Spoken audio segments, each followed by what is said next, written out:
Hey everyone, welcome to another episode of Ask Ross Show. This is episode number 5. Really excited to bring this one to you. Currently in my new office setup, as you can see behind me.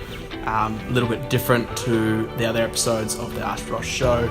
This is because we've currently moved offices from Tugun, moved into Miami. So really cool place, just across the road from Paddock Bakery, if you know where Paddock Bakery is. It's a bit of a warehouse, as you can see, a bit of a warehouse industrial vibe set up. So just getting settled in here, getting everything sorted and filming the first episode of the Ask Ross Show in the new location, which I'm pretty excited to share with you. Fair bit going on the Gold Coast at the moment. If you didn't know, that's where I currently live. We are hosting the Commonwealth Games, so we're about day 10, day 11 into the Commonwealth Games at the moment, so there's a fair bit happening. A lot of athletes around, a lot of events, obviously a lot of sport, a lot of action on TV, which has been unreal.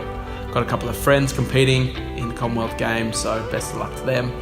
And that wraps up, I think, end of next week, or next weekend, so things will get back to normal a little bit. But as you can see in the office behind me, it's pretty dead at the moment. That's because I'm in here first thing in the morning.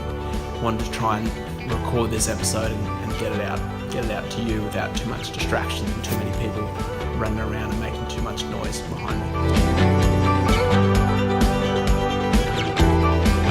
Alright, so the first question that came through this week from one of my new clients that I had a meeting with, and it reads as follows.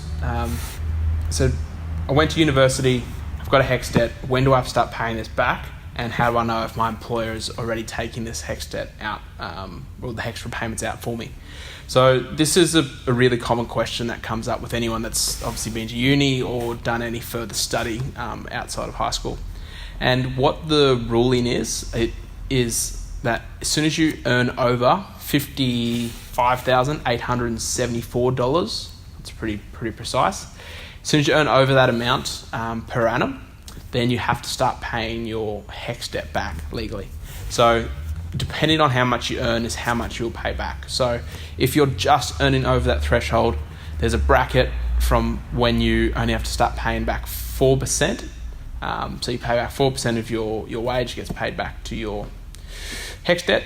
And what you need to be aware of is as soon as you start earning more, so you start earning up different brackets, you have to start paying back more. So it goes from 4%, 5%, and goes all the way up. It gets capped out at a certain number.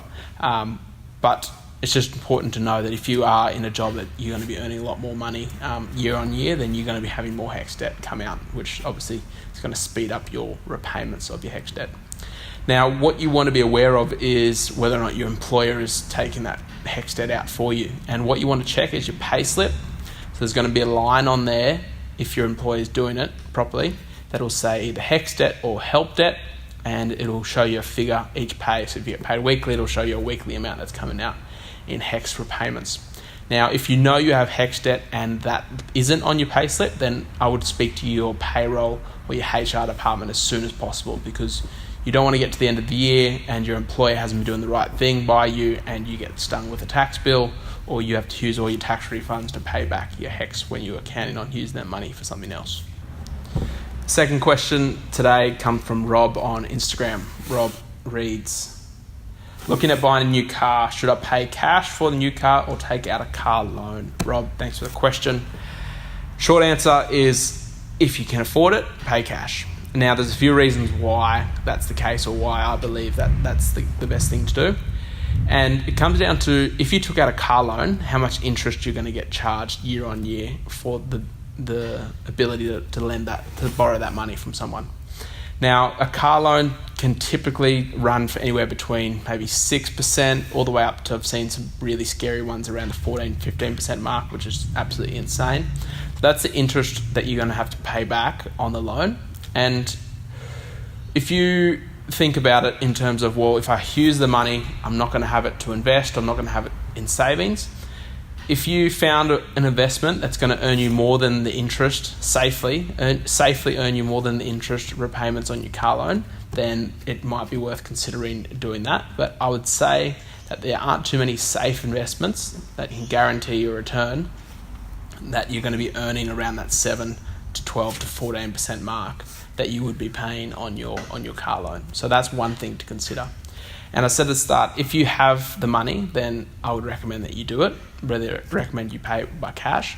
And the second reason why I say that is because as soon as you drive a new car off the car lot, so as soon as you buy a new car, you drive it out for the first time, it starts depreciating in value. So you don't want to get stuck with the loan that you're paying interest on that's attached to an asset like a car that decreases in value. So that's just a recipe for disaster, because you're going to get to the end of maybe the 5-year car term or the 7-year personal loan term, depending on how you structure it, and you're going to potentially have a loan that you've paid out, which is great, but you're going to have a car that's worth a lot less. So you're going to have to pay more for something that's going to be worth a lot less in the long run. So short answer, if you have the money and you don't need it for anything else, then I would recommend that you use your savings to pay for for your new car. The final question on today's episode came from a client meeting that I had this week, and what the discussion was about is the fact that her parents keep asking her to get a will in place. And she said to me, she said, I'm 24, I've got no kids, I've got no house, I don't really have much in assets. Why on earth do I need a will? And is it really necessary for me to have a will and estate plans in place like my parents keep telling me to?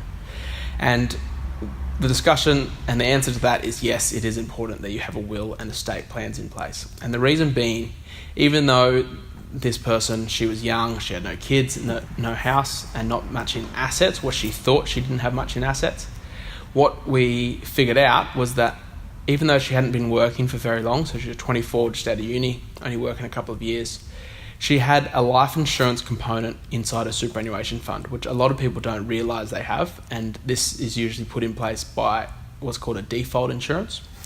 And she had $300,000 sitting in a superannuation fund. So she had maybe 10 grand sitting in super plus her $300,000 in life insurance. So $310,000 that has to go somewhere if she passed away. Now, touch wood, that never happens.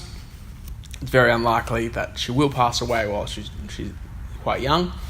However, things do happen, and if in the event of her passing away, $310,000 would have to get paid to someone. Now, not having a will in place, this would make it an absolute nightmare to figure out who gets the money, because she's got parents, she's got siblings, family members, and she asked, well, who would get the money? And it can really get messy when there's superannuation involved with no will, and it really comes down to what the superannuation fund decides at the time. So to just take away any of the financial pain that would obviously come in such a treacherous time, put in place a will, makes it super simple to say, all right, X person, my parents, my siblings, whoever it is, partner, want to get the money, they should get the money if I pass away.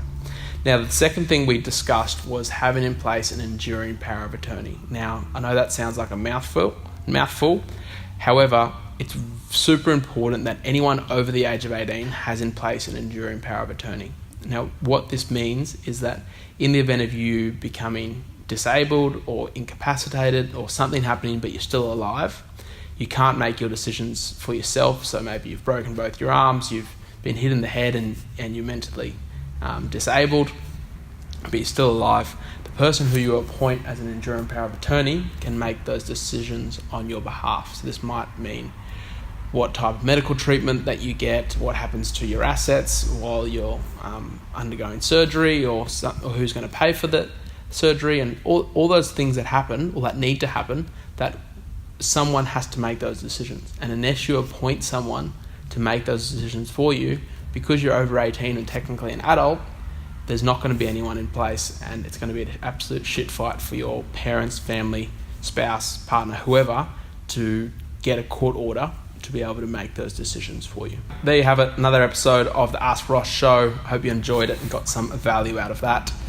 If you're new here, consider subscribing to the show to stay up to date with our latest episodes.